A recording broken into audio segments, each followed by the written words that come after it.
What's up guys, Suris here, and today we're going to be starting with fan art as usual. This first one is a more chibi of my avatar from Missy Mia. This next one is an oddly feminine one from me from Dynacation that looks awesome. And speaking of oddly feminine avatars, there's this one from Chichinus. And now that I have really confused feelings in my pants, we should probably go ahead and point out the other elephant in the room, my new avatar. This is the first of two avatars that I'm going to be using, and this one was provided by Gaelic Knox. She's also the one who did my animated intro, and I'm going to have her information listed down below in the description. She does commission work, and if you guys can support her, that would be incredibly awesome because she's been providing this stuff for the channel. So please, please, please go check out her stuff. And finally, wait, what? Who's that over there? Oh, hey, it's Jim from Atheist Edge. How are you doing? Oh, hey, Suris.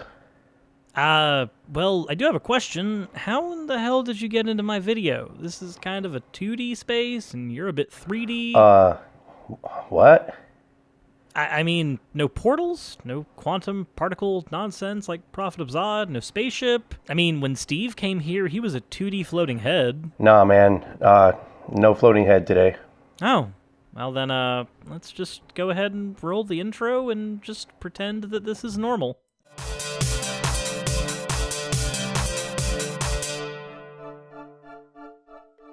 So, the first question, I guess, is, Jim, why so melancholy? I mean, you've got an awesome channel, and you're magically appearing on mine. I assume this is also going to be on your channel eventually. So again, why so melancholy? Well, you know, for the last 2 years, we over at Atheist Edge, you know, we live by a motto: you build bridges, you have fun, you find common ground.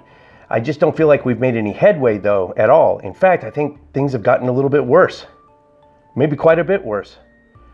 I guess this current political climate has a lot to do with it, but I can personally trace this schism back to way earlier, as early as July of 2011. And the reason I'm being so specific about that time frame, I could go into some detail, but I won't bore you. The point is, we atheists are now more divided and polarized than ever. I don't know what to do. I mean, I guess, but we've got a pretty good group of atheists on here right now who are all pretty friendly with one another these days and are even cordial with other theists. Yeah, that's true. But, okay, look at it this way. Let me give you an example. Anita Sarkeesian and Sargon of Akkad. Oh, you mean from back then? The dark times. How is that relevant now, though?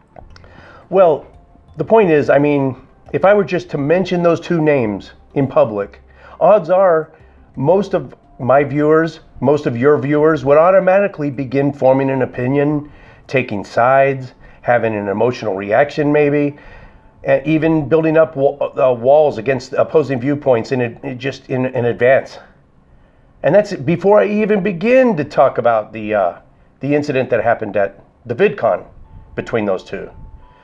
Again, I could go into some detail about that too, but I'm not gonna unload a shitload of incidents like that. I'll spare you the infamous Atheist Edge tangents that we're known for. Having a group of individuals be individually shitty to one another doesn't really say a whole lot for the group on the whole.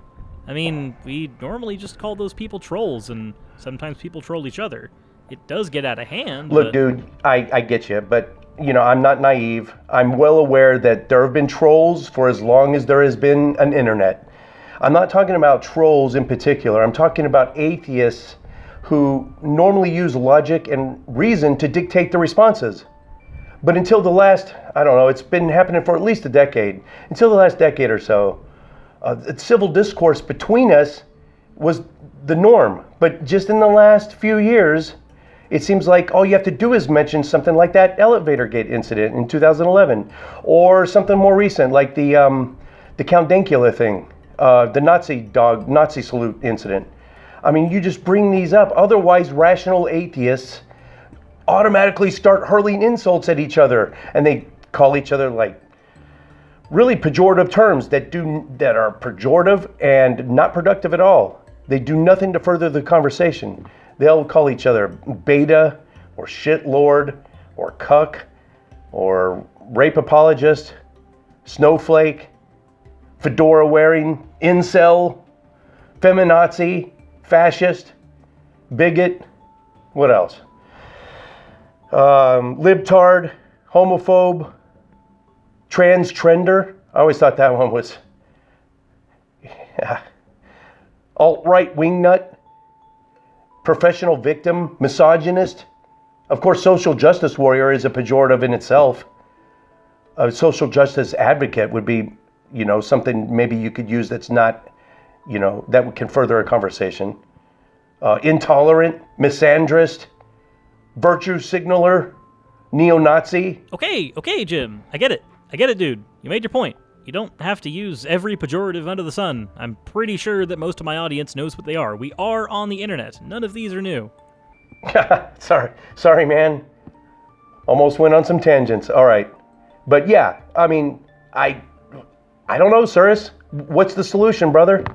I mean, okay, so figuring out what the root problem is in general helps. Like, okay, why are you on YouTube? Are you here just to show everybody that you're right? That you're smarter than them? Imagine if every content creator acted that way. It would be impossible to have any beneficial discourse. I mean, look at the conversation that happened between Sargon and Richard Carrier at MythCon. Sargon went in with an axe to grind and ultimately ended up having to apologize for doing so. Sometimes having those conversations with an agenda is fine, but if you do that all the time, we get into a lot of scenarios like what happened with that conversation. Strangely, we often find out when we have conversations with people we disagree with, there's usually a lot of things we have in common. And sometimes we even have goals in common. But when we isolate ourselves into echo chambers, we have a tendency to lose that. If you're an atheist who only talks with a bunch of people who think theism is some kind of mental illness, even another atheist might seem like they're part of the out-group simply because they disagree with you. The solution, I think, is being able to have open conversation, and maybe a little compromise. For instance, you're a vegetarian. I'm not. Can we still get along? Of course, even though we disagree. Avoiding the comfortable groupthink gathering around any one personality is sometimes kinda hard, but it's probably necessary in order to avoid the schisms that plague practically any community, not just the atheist one. That's some great points there, Chris. I've also been keeping a running list of lessons learned in the 2 years that I've been doing Atheist Edge, and there's a few that apply to this topic, if I can go ahead and name them off. Oh, well, by all means.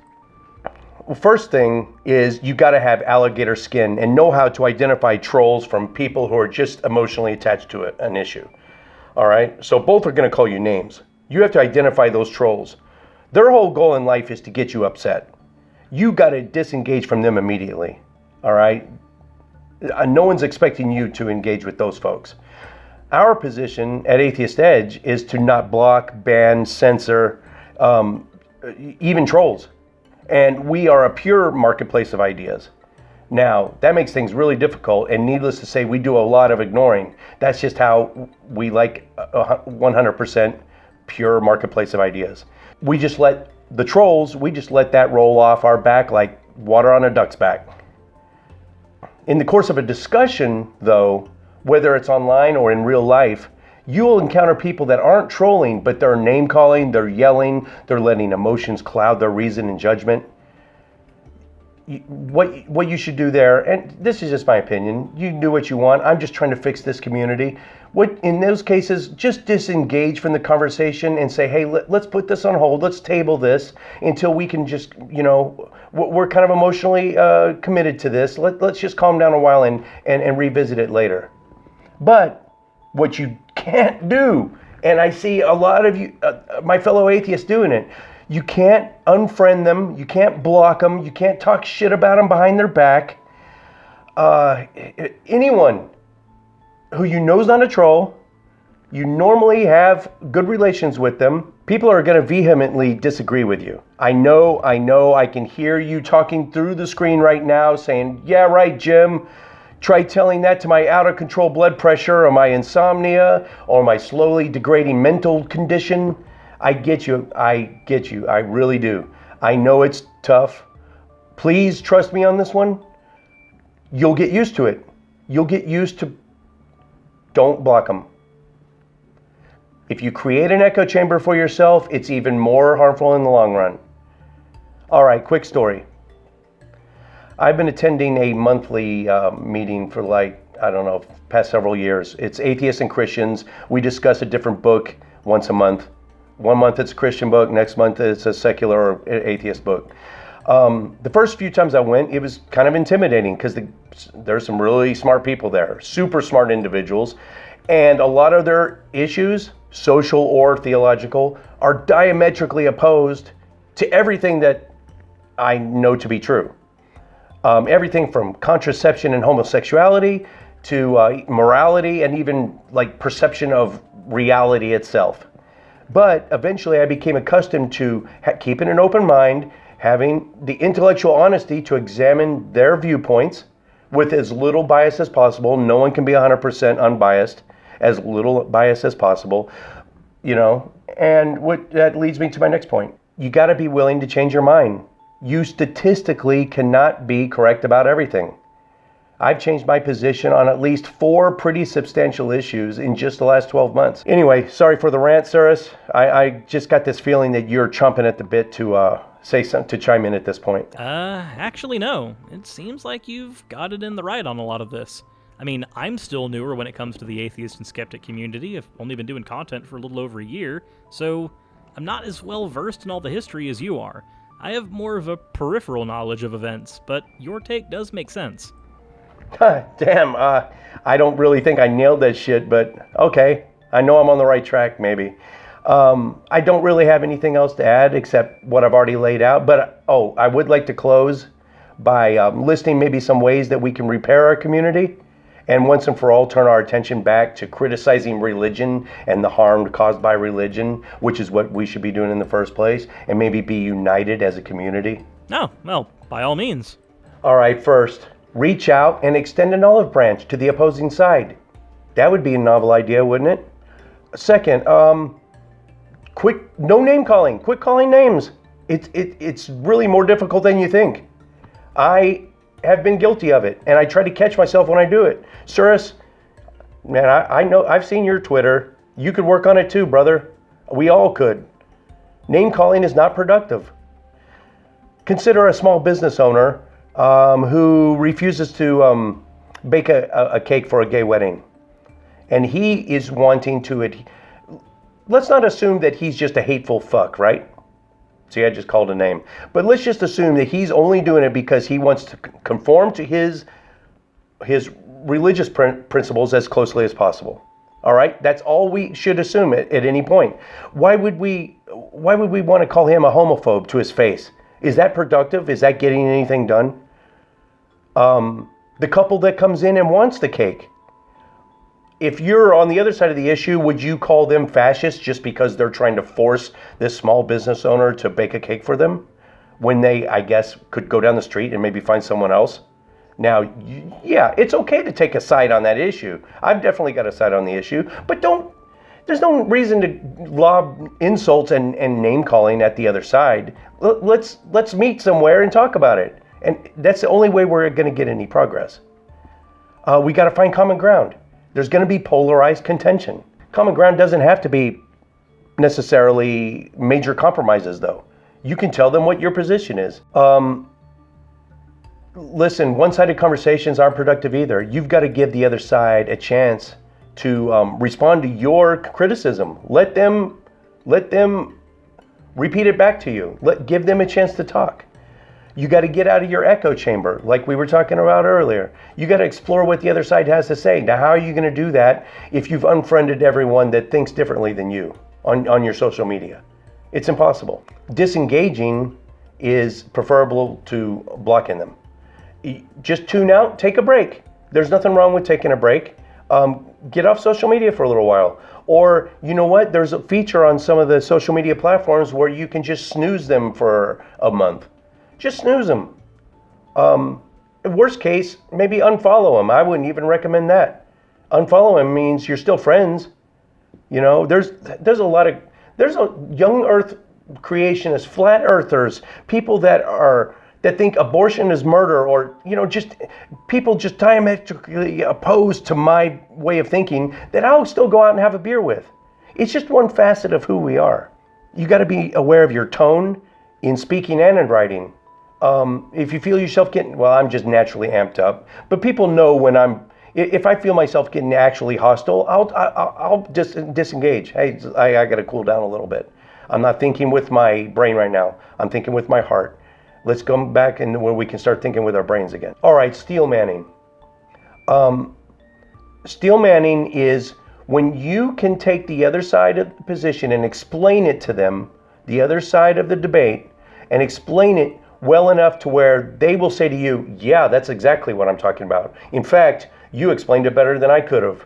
That's steel manning. So in the course of a discussion with somebody who you disagree with, steel man them. Say, okay, so let me get this, let me see if I got your position straight. Lay it out there.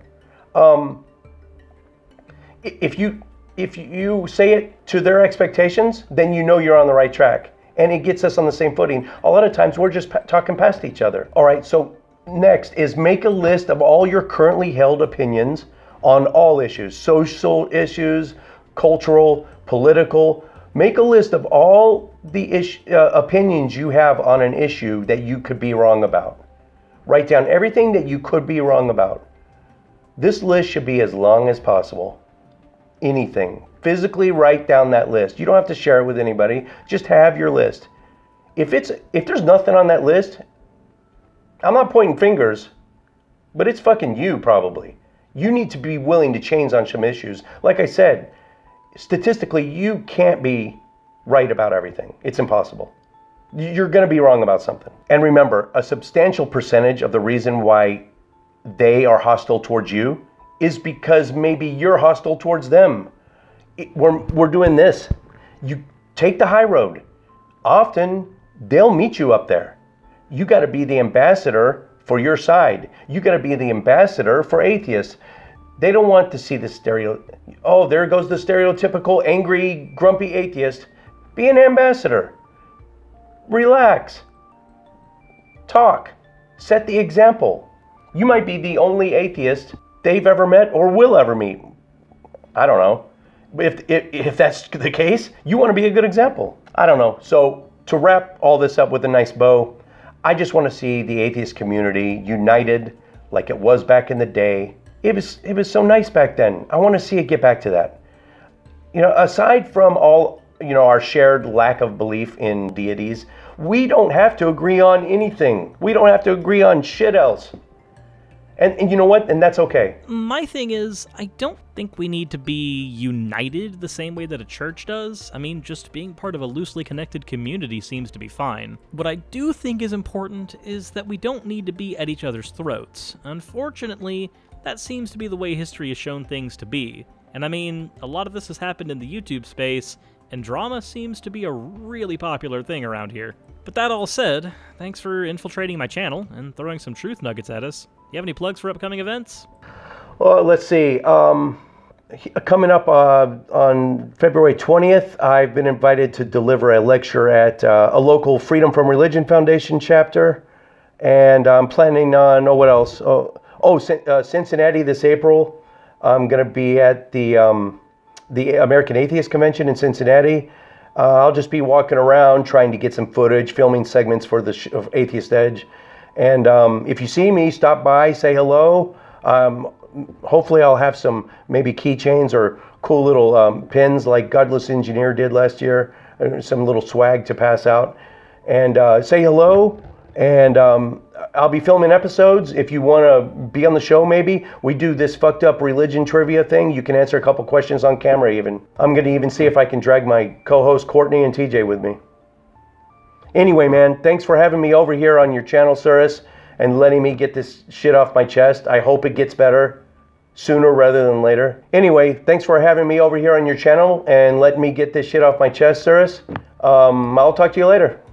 Anytime, man. And if you guys haven't already, please go and subscribe to Jim's channel. It's called Atheist Edge, and I've appeared there from time to time in discussions and collaborations. We even did one on deconstructing the Cold Case Christianity book, and that will be linked below. Basically, if you're not aware of his channel already, it is a channel where they try to bring people together in order to have these kind of conversations and start building bridges. You can have atheists and theists united against extremists. But I think that's all the time we have for today. Please go ahead and check out Jim's channel below, and also please remember to check out Gaelic Knox. Her artwork is featured in both the intro and in the avatar of this channel, so it is safe to say that without her as an artist, you guys wouldn't really be getting any updates in quality of the channel this year. Like I said, there is going to be one more artist contributing to this little project, but I'll announce that one a little later. Keep you guys on your toes. Till then, please check out the links that I've mentioned in the description below, and I hope you guys have enjoyed the video. Please remember to like, subscribe, and do all that fun stuff, and I will see you guys in the next one. Insert end of video tagline here.